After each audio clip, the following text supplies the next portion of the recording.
Yes. Bana, mambo vipi hapo ulipo? Hapa safi kabisa. Basi leo tunaendelea katika sehemu ya 14 ya kazi yetu safi kabisa inayomzungumzia mwanadada anayekwenda kwa jina la Adaku. Tutaanza pale tulipoishia ili tuweze kuelewana kwa uzuri zaidi, lakini kwa mapenzi ya dhati kabisa ni kuombe mtazamaji usiache kusubscribe, kulike na kukomenti ili tuweze kwenda mjini Kariakoo na sisi, au sio? Tunaendelea.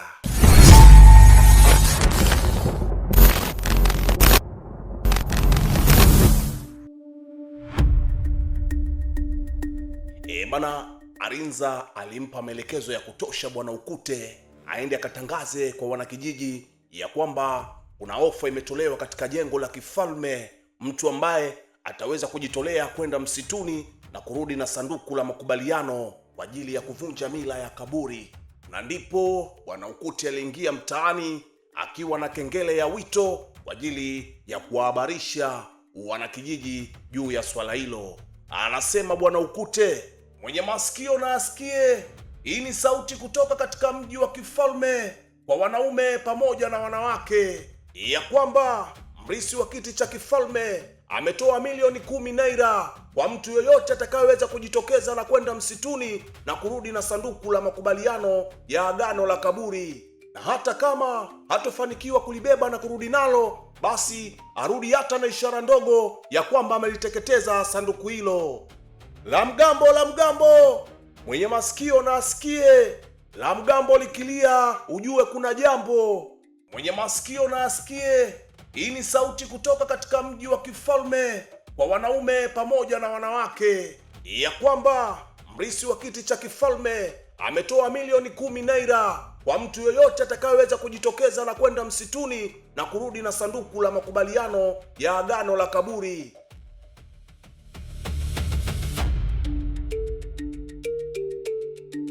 Basi na ndipo Ukute alifikisha taarifa kwa wananchi kama alivyoelekezwa na kiongozi wake. Tunakuja ikulu muda huu hapa, bwana Arinza akiwa pamoja na kuhani mkuu na wengine. Arinza anasema mpiga mbiu wa kijiji ametoa taarifa, sasa ni siku ya pili na hakuna mtu yoyote mpaka sasa ambaye amekuja, ila mimi nasema vyovyote itakavyokuwa vile ni lazima mila hii ikomeshwe. Kuhani akamwambia msitu ni hatari kwa mauti, vyovyote itakavyokuwa hakuna mtu ambaye anaweza kujitokeza katika hili. Kuchukua hatari ambayo iko mbele yako ni kipengele. Kwa hiyo sidhani kama inawezekana, kwa sababu watu wote wanajua historia ya msitu. Ni nani anaweza kujitokeza akaenda huko msituni ili kufata kifo chake mwenyewe? Muda ule ule wakiwa kwenye majadiliano, anaingia mwanadada Adaku akasema, mimi hapa niko tayari kwenda, nitaenda kwa ajili ya kuleta hilo sanduku. Nitaingia msituni na kulivunja hilo sanduku la agano. Nitakuja nyumbani na mabaki ya ishara ya makubaliano ambayo yamekwisha haribika. Baada ya kusema vile, Arinza alisimama akamfuata Adaku pale aliposimama na kumwambia, Adaku, umepoteza akili. Unataka kufanya nini Adaku? Unataka kwenda kujaribu kuuawa wewe mwenyewe? Hapa ndipo linapoingia lile neno linalosema damu nzito kuliko maji.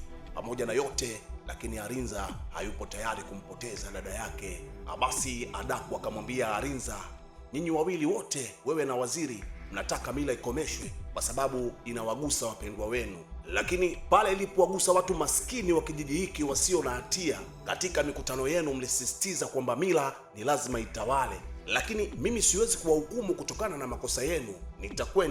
Nitakwenda msituni na kurudi na hilo sanduku hapa. Kuhani mkuu akamwambia, ikiwa umeamua kuchukua hatari hiyo, inabidi uende kwenye kaburi kwa ajili ya kuomba uweze kujiimarisha katika safari yako huko unapokwenda.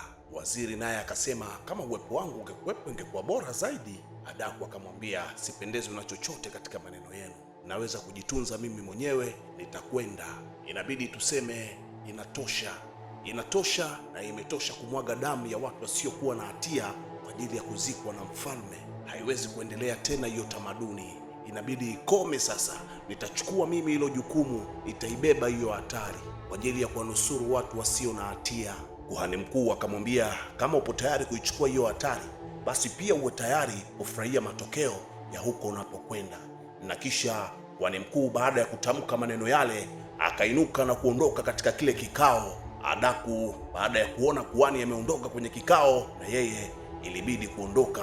Akiwa anaondoka, Arinza akamshika kumzuia asiondoke dada yake, anajua hatari inayoenda kumtokea, lakini Adaku alifosi akaondoka.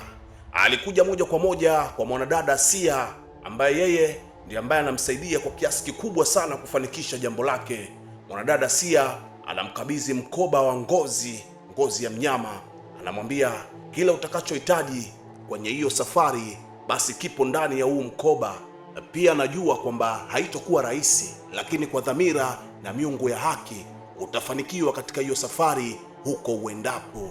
Adaku akamwambia, asante Sia mwenye busara, Mungu akuzidishie hekima na nguvu. Acha niende kwa kuwa ni lazima niende. Ujitunze Sia. Na ndipo safari ikaanza kwa mwanadada Adaku.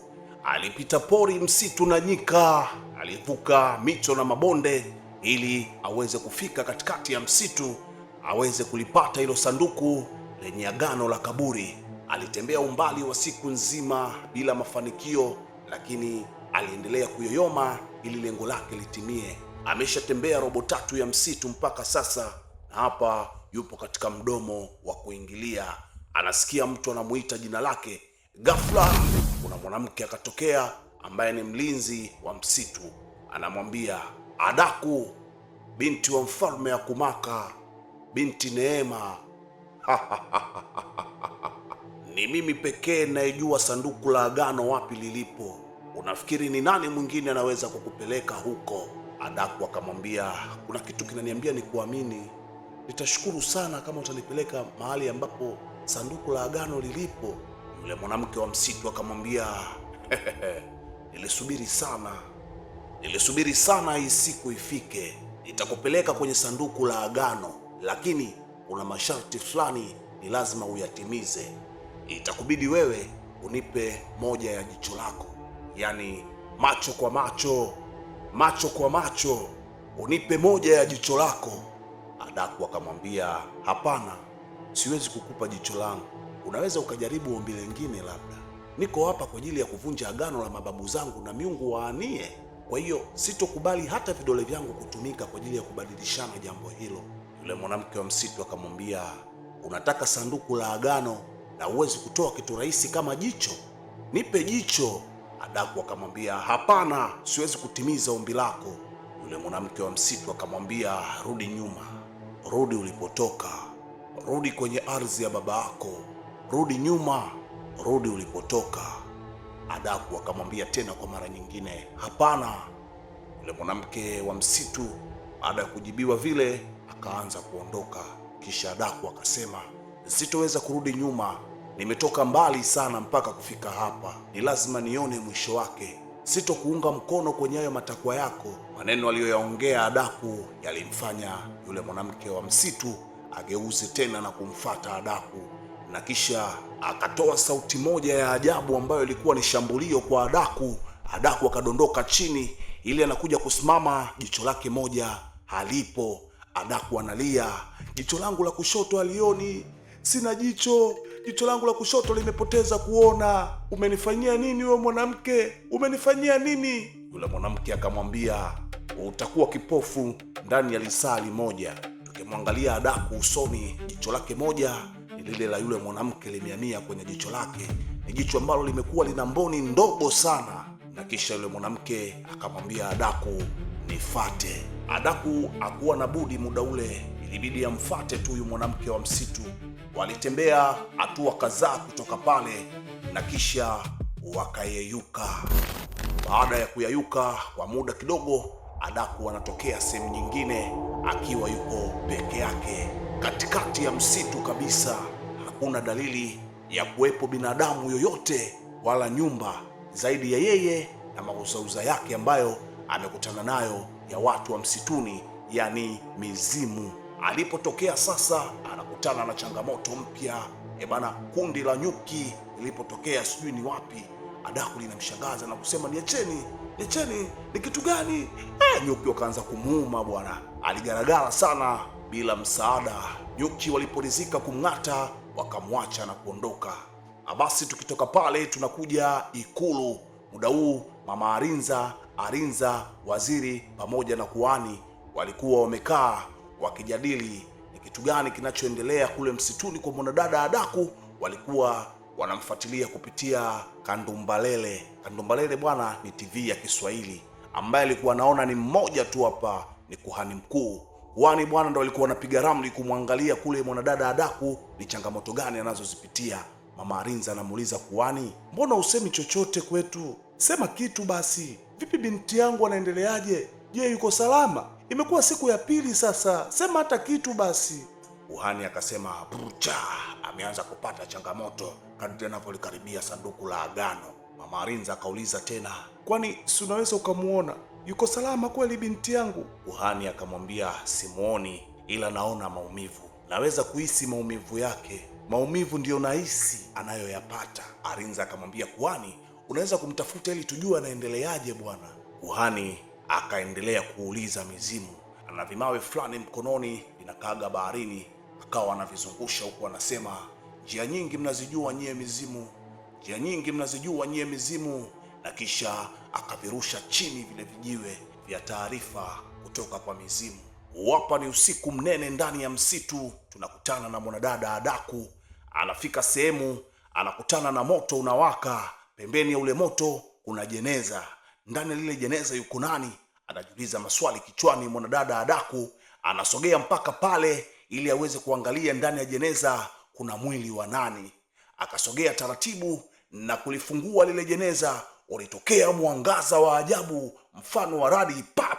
Akajikuta yeye ndo yupo ndani ya lile jeneza. Bana, ni noma sana. Basi mpaka kufika hapo ndo mwisho wa sehemu ya 14, lakini mwisho wa sehemu ya 14 ndio mwanzo wa sehemu ya 15. Basi kwa uangalifu na mapenzi ya dhati kabisa ni kuombe mpenzi mtazamaji, kama huja subscribe basi subscribe kabisa, na kama umesha subscribe usiache kukomenti na kulike baada ya kumaliza kutazama.